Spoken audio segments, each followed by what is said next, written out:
Friends, welcome again to Fauji Days. We are continuing our conversation with the eminent author, journalist, filmmaker, and war historian, Shiv Kunal Verma. Welcome, Kunal. Thanks, Pankaj. Good to have you back. Always good to be in Chandigarh. Thank you. Kunal, in our last conversation, we had touched upon how war correspondents operate, how they work, and specifically your work as a war correspondent in the Kargil War. Today, we would like to focus on your work as a military historian. You are the author of two seminal books, 1962, The War That Wasn't, and 1965, A Western Sunrise. You're very shortly going to be completing your 1971 book that will complete the trilogy. So what got you into writing and how did you don the mantle of a military historian? Firstly, 1971 is still some distance away. Okay. After having produced two rather voluminous books on 62 and 65, I'm kind of drained out a little bit. Yes.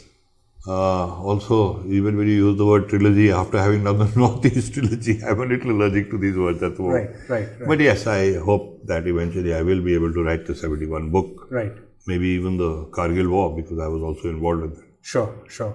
How does one become a military historian? Well, or what led to my becoming a military historian? The fact is that, I grew up in a very, it was a very unusual circumstances that my father was in second Rajput at that time. Okay.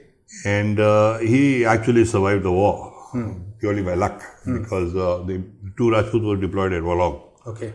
And they were actually being de-inducted. They had been shifted to Mathura. But when the Longju incident happened and, the Chinese came down to Dhola and all that. Yes. So two battalions had been pushed right back into the conflict. One of them was two Rajput. Okay. And then it was deployed on the Namkachu, rather unfortunately on the river. And what then happened is now history because the battalion got wiped out. Yes. We lost 282 men.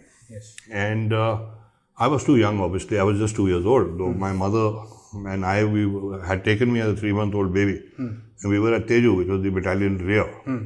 There was no other lady. In fact, the Thai Kamti Raja, Chokaban Gohai, who was later an MP, he built her a hut. Okay.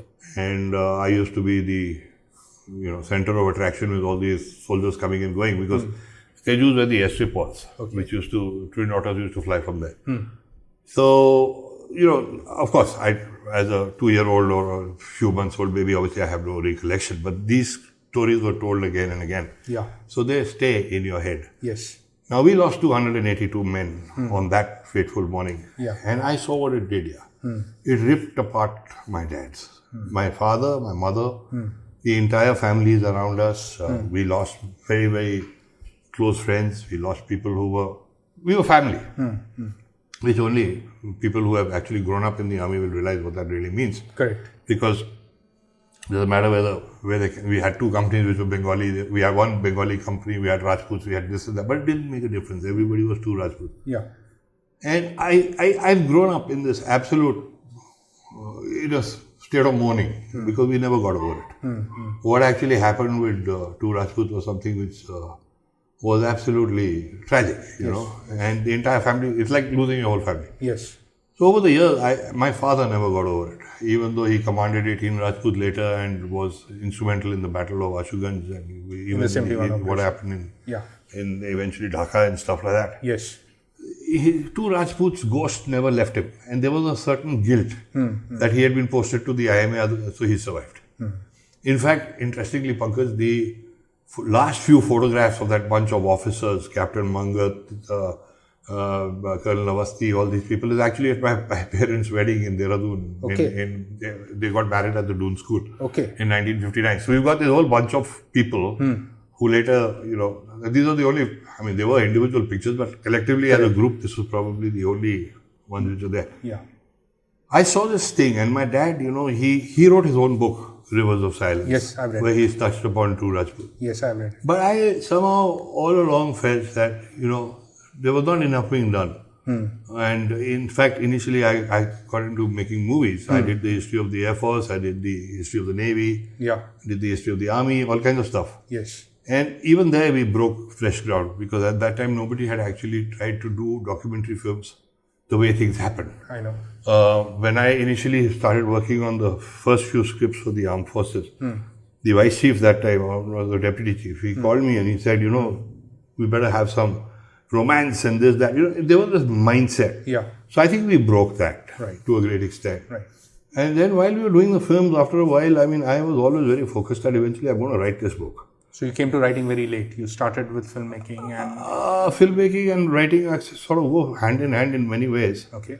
My first, I had done a couple of other pictorial books and stuff like that. But the real serious book I first wrote was The Long Road to Siachen. Long Road to Siachen was your first book? Yeah. Okay. And that was actually, as I think I've talked about it in my own latest book, Hindustani. It was actually meant to be a film. Okay. It was actually meant to be a film called In a Field Called Gilgit. Right. And everything didn't quite fall into place, so I wrote that book, and I was interested to see the kind of reaction I got, because I have written, Long Road to Siachen is actually a geopolitical book. Yeah. But I've also brought in a lot of the personal element into it, because I had been in Ladakh, I had opened up the areas, etc. Yes. So it's an experimental book to some extent, and people who mattered to me, they loved it. Okay. So I got a lot of confidence from that, and what I've said in that book also was accepted by a lot of people who were very senior at that time. And I was, I thought they'll turn around and say, you're wrong here, but they didn't. I mean, they sort of seemed to think that I had a pretty good grip on the whole thing. So when the 62 book came up, it was again David Davida, who was with me in college. Yeah. And, the publisher of Aleph. Yeah. And the first thing he said was that, we do 60. I'd done one book earlier, the autobiography of General V.K. Singh, Courage and Conviction, for Aleph. For Aleph, okay. Yeah. Okay. I'm the co-author of that book. So that came before 62? Yes, it did. Okay. And then, David said, there's no point, everybody who was publishing military history at that time, or military-related subjects. Yeah. Natraj, you had Lancers. Yes. You had Manohar, these guys. All of them. Everybody was more or less military history publishers, if I may say so. Yeah. Aleph, going with 1962, was breaking new ground in the sense that, not that others hadn't done it, I'm sure they had. They were a sporadic one here and there, but this is probably the first one which really made a big splash. Right, right. So it just followed, and 1962 is actually, if you really look at it, its research was over 30 years. The book has become a bestseller, and the army has, in fact, I think, prescribed it in their courses for officers to read. I believe even the Air Force has, and in fact, they give 6 books as an option. Okay. And even the IAF have now said, even for airmen joining, that this book should be read, which is very good. I mean, actually, the way I see it, once a book is done and dusted and off my table, it's like a child leaving for college. Right. And then a book has its own destiny. Correct. And 62 has perhaps been the most successful book. 65 is still perhaps early years, because it's just been out for about a year. Right. Or a year plus. Yeah. Though in many ways... I think the one reason why 62 was probably so successful is because your viewpoint was different from the mainstream viewpoint till that point. Yeah, in 65 I'm quite different from what the mainstream viewpoint is. Because I found 65 to be a far more complicated book. Yeah. It's actually a war. 62 wasn't a war. Right. We were just a brigade action here and a brigade action there. Right. 65 is a very complex war, and in many ways I think the 65 book is actually a superior book, because you naturally, every time you're working from one book to another one, you learn from the mistakes you made in the earlier one. So, and you try to rectify. So one of the things about your books is that they are more than just facts. I see a lot of personal narrative that you interweave almost as if you were writing fiction. So my question would be that how much do you think the personal narratives play a role in the larger context of military historians' writing? I mean, how important are they, and how crucial are they to your building the... There are 2 points here, Pankaj. One is, of course, without the human element and the personal narrative, you don't have a story. Yeah. I mean, you might as well just go with the war diaries. There. Yeah. They went here, they went there, this, that, and the other. And that is how most books are written, I see. Yeah. They talk about the Orbat, which formation was where, and who did what, just that. But actually, if you read General Slim's Defeat into Victory, that's actually quite I mean, I didn't really read that book thinking as to how to write a book, but I was impressed by the way he handled that. But there's another book he's also written called Unofficial History. Okay. Unofficial history, he's taken stories from his own career as a second lieutenant and as a captain. Second lieutenant in the Northwest Frontier Province, as a captain. something, and it goes right through, whether it's Mesopotamia, whether it's here, there, etc., and it finishes off as the army commander. Yeah. And in each chapter, he's actually gone for a lot of personalized kind of a thing. I mean, I remember this beautiful piece where they were drawing in the northwest frontier province, and these guys are shooting at them. And one Johnny, because he was in first Kurkas, as you know, he doubles up. And he's up to his waist in the water, and he doubles up, and Slim thinks he's been shot.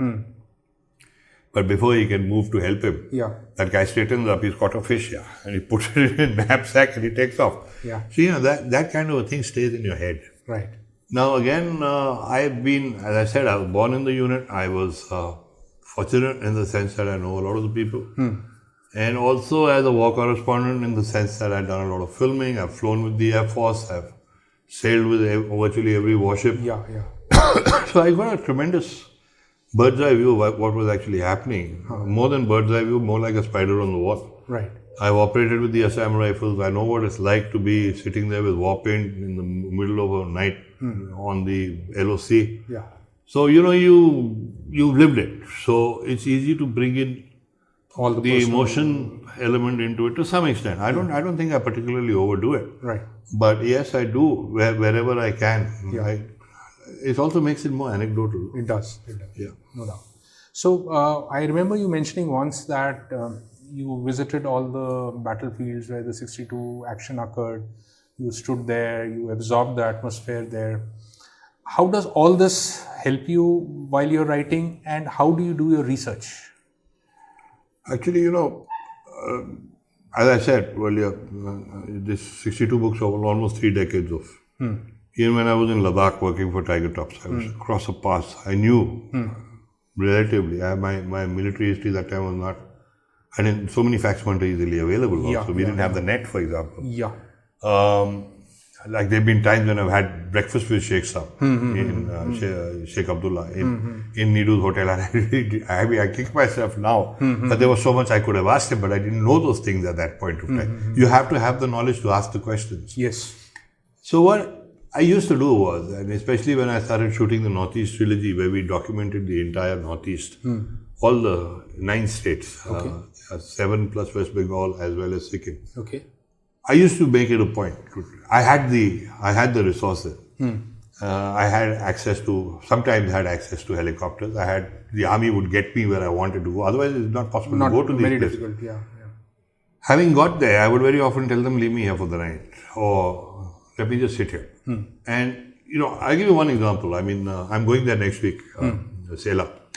And just below Sela is Nuranang, and below Nuranang is Jung, where the village is. But in between, you've got Jaswantgarh, where the fighting took place. The bunkers are still there. And I went and sat in those bunkers and just sat there. I wasn't trying to think what happened or who shot what or whatever. It didn't matter.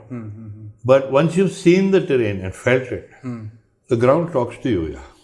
After a while, you realize that what I've read somewhere else is just not possible. They could not have come this way because khai hai wahan pe. Okay.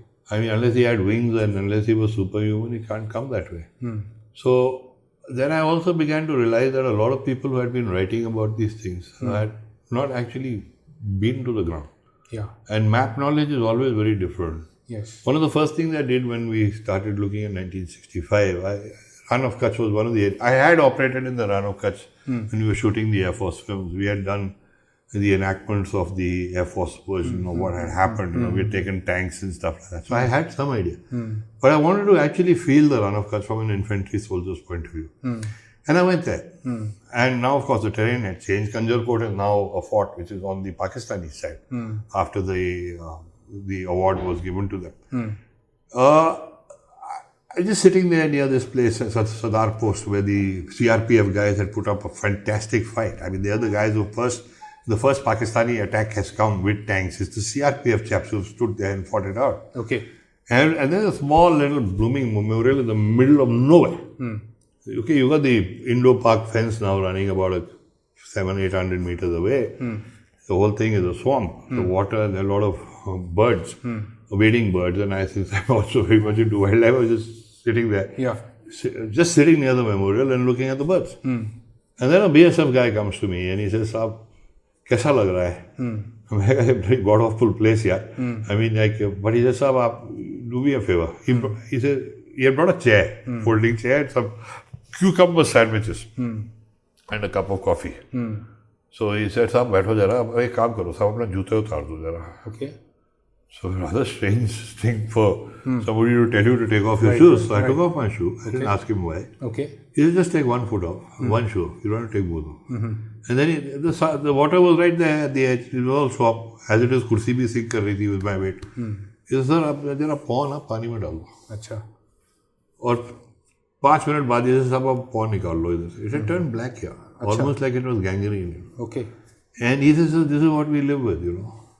Temperatures here go up to 50 degrees or whatever, you know. And you go to those little BSF outposts. Yes. They don't even have a chair to sit on. I mean, they have to stand there with that SLR. Correct. Looking at the other side. And those guys are probably equally miserable looking at these guys. Yeah. But it was important to go there because you began to realize what it was. What are the baits all about, you know? Now, for example, while I went on, the baits are those little islands which form when the water... See, the Rann of Kutch is actually the old delta of the Indus. Okay. It's a Dead Sea. And that is what the whole Pakistani concept or claim is, that since it's a Dead Sea, the maritime boundary should be half of it belongs to us. मैं तो कहता हूँ दे दो आधा पाकिस्तान को because they'll have all the blooming problems that we face otherwise. Right. Otherwise we have to, because they're sitting on high ground in Sindh, on hard ground, sand dunes, and they're actually firing down at you. You know, that was the way it was. But nevertheless, whatever that is, the fact is that you had to go there and experience it. And when you saw what the baits were, the baits are these little tiny islands. Even the animals climb onto that in the monsoon time. Right. The bloody place is full of scorpions, yeah. Oh. And our troops were there during that period. And you know, the interesting thing, Pankaj, is that we lost, we had greater casualties to scorpion bites than we did to Pakistani action. Okay. So you begin to realize these little things. For example, the first casualties on our side were actually camels, which belonged to one of the Grenadier battalions. Achha. The first people to actually, first creatures to sacrifice their lives in the 65 war were actually camels. Oh. And these are small little touches which then come out in the book, you know. So that first-hand experience makes all the difference. Oh yes, it does. I don't think you can write a book of a war without having been over the ground. 71, I was, you know, immediately after the war and even during the war, partly with my dad. Right. I've seen a lot. But in fact, sometimes that also works against you because then you carry preconceived memories. Yeah. So, yeah. So another thing that you bring very strongly out in your books are geopolitical and strategic perspectives.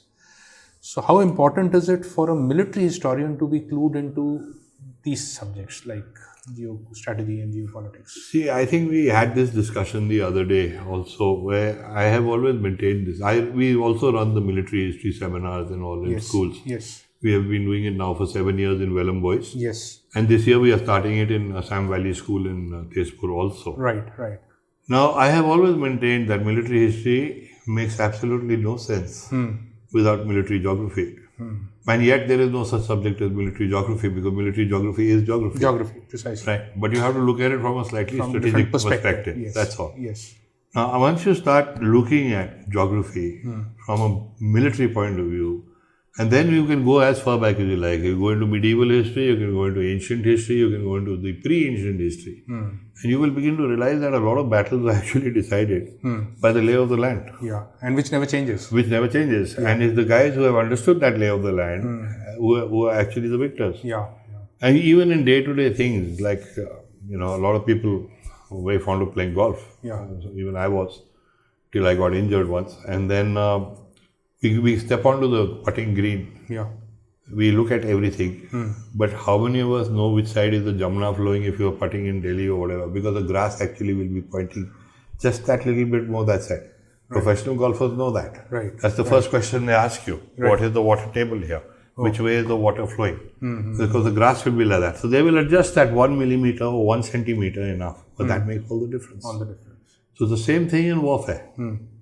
Now, when we talk about, you see, again, we are looking at, we're also working on illustrated military history. Yeah. And now, when you look at individual battles piecemeal, it doesn't really hit you, okay? I mean, it hits you in a different context. You know, Battle of Panipat, ye ho gaya, okay? Aurangzeb moved from Delhi to the Deccan.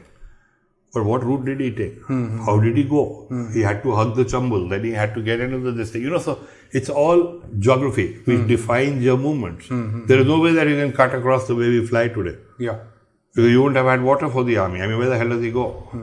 Right? So, once you understand the flow, so therefore I always tell these kids also, and I tell everybody, without an understanding of the geography, you won't even know what's going on. And in fact, in today's environment, where flying has become such a natural thing, you can go with me to Itanagar tomorrow.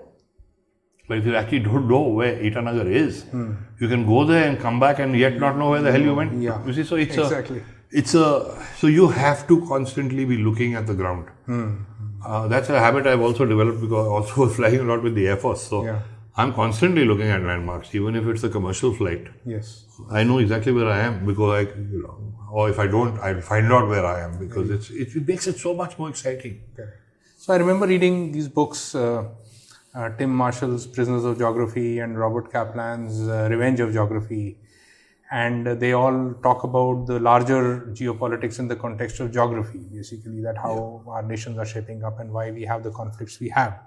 So, how has Indian subcontinent's geography shaped our military history, the Himalayas, the rivers we have? What has been the impact of our subcontinent's geography on our military history? The subcontinent's been a kind of a fortress. A fortress. Yeah. And that sort of permeates down to our basic defensive thinking, even the Rajputs, all forts, Marathas, all forts.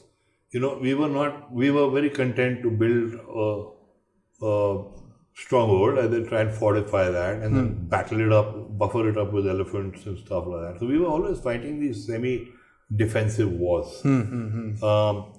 We take a lot of pride sometimes in saying Indians never went out and captured anybody or whatever. We were the mindset. The defensive mindset that we possess. The subcontinent was very, very rich. It was basically agrarian. Yeah. Right? Yeah. When it is agrarian, you're already tied to the land. Yeah. You're not likely to go looking, etc. Yeah. And this was the big difference between all the Muslim invaders who came. They were coming from places where there was nothing. They were not tied down. They were desperate to. They had to get in. They had to plunder. They had to capture, and then they had to try and hold on to them. Yeah.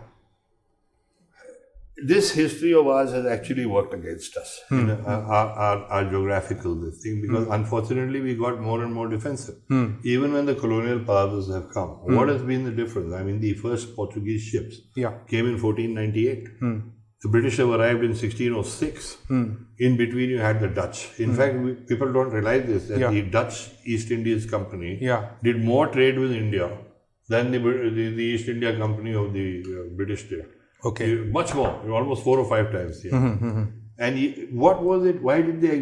For 100 years, they could not penetrate the western coast. You had Kanoji Andre, you had the Kunjali admirals of the Zamorin, So these guys fought it out. It's not that we just sort of rolled over. But what gave, and it's not that we didn't have navies either. Even the Delhi Sultanate, for example, had a very good system of naval defenses, etc. And initially, when the Portuguese have come, there've been the Battle of Diu, there've been these various things where even the Egyptians and stuff like that have come and fought. Now, when you start looking at this in its totality, it starts making a lot of sense. But the fact is, when these British ships have come and these British, French, European ships have come, what were they? They were actually floating, mobile, firing platforms. Yeah. When the Arabs have come, or the Turks have come, or the Afghans have come, what were they? They were horse-mounted, mobile cavalry units which could move around. Yeah. We were tied to our forts. We would venture out, blindly go into this thing, mil gaya, maar diya, wapas aa. Back. That capability to surround and destroy was not there.